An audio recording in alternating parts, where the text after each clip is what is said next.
Hello and welcome back. This is Kristen from Life of Crafting, and it has been a long time since I've done a video. I'll give you an update. I always expect the fourth quarter is going to be very busy for my husband and I with our business, to the point where we can't even breathe. So I kind of expected that, but then I also took the month of January through February and I redid part of our warehouse to give me a studio, and I will do an updated craft room tour for that. Still kind of just fine-tuning some things, so I will do that in the future. But today is Thursday. I just got back on Sunday from my annual trip that I go to Ocean City, New Jersey. And it's called Scrap Away Getaway. And there's probably maybe about 200 of us that go to this weekend crap. I take the whole week before that and do a 10-day. It's phenomenal. And I take that time to just make as many cards as I can. It's time for me to just get away and regroup after the holiday. And this year I chose, because I was in the middle of redoing the craft studio, I took so many projects, and you probably all have this too, all those half-finished projects that you started, but there was something that stopped you. Maybe you got distracted, got onto something else. Whatever it may be, I took so many of them. So there's going to be quite a few videos coming up. I'm going to try and be short and sweet with this future ones, because I do just want to get through the cards quick. So this particular card was one, I couldn't find any reference to it. I made this as a card way back when the Stampin' Up paper came out. It is a printed craft paper from Stampin' Up, and it was called Under the Tree. And I used to do a monthly card class with my friend Pat, and Gail Murray was the Stampin' Up rep, and she made this card. I think I got it as close as I can to her design. I came across them trying to catch up. I want to get back to doing the Sheetload of Cards from Crafty Al. Call Me Crafty Al. She is doing once a month a card sketch, and I love her stuff because most of the time you can do them and there's either no or very little scraps left after you do it.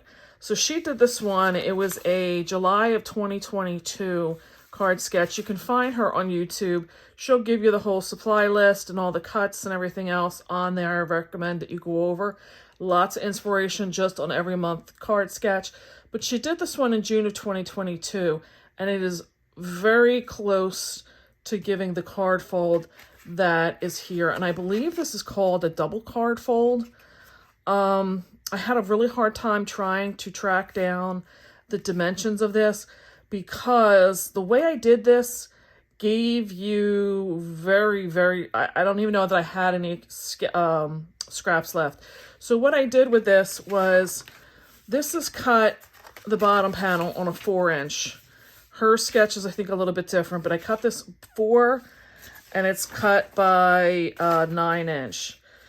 So what happens is you're going to get 3 inches left on that paper, and that 3-inch panel is going to be this one, and that is cut 3 by 8.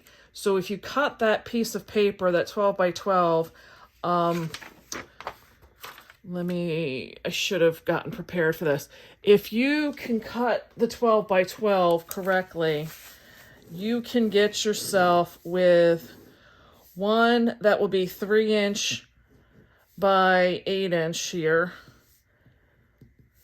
And then you're going to cut these 4-inch by 9-inch here. You'll wind up with one little section up here that is going to be a 3 by 4-inch. And what I did was I cut those down.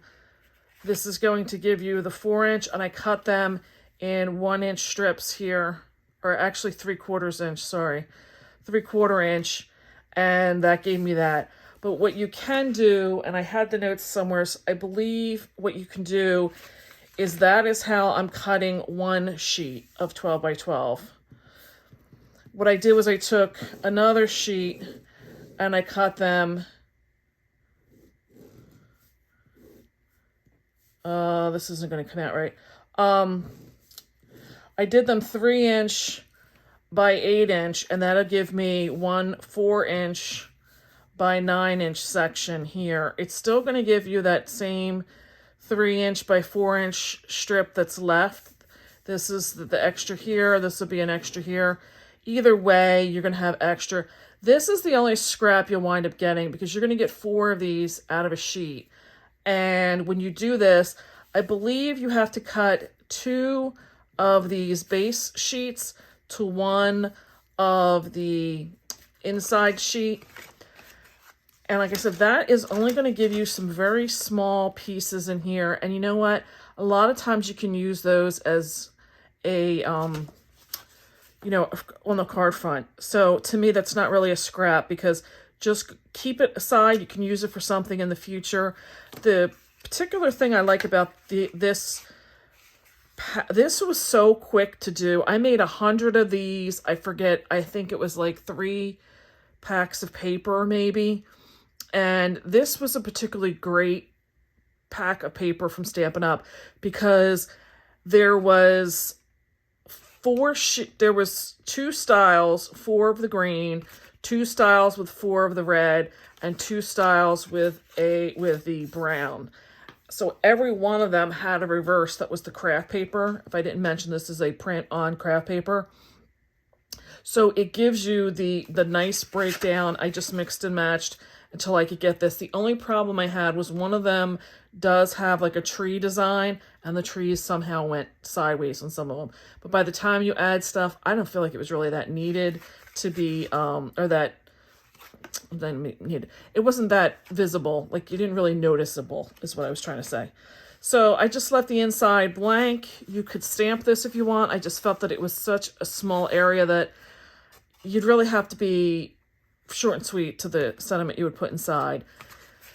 But I do remember this was from her as well. This was her at the time. The Wondrous Wreath had just come out from Stampin' Up, and she used this Joy die that was in here, and I have always liked it. Oh, here we go. I knew I had notes somewheres.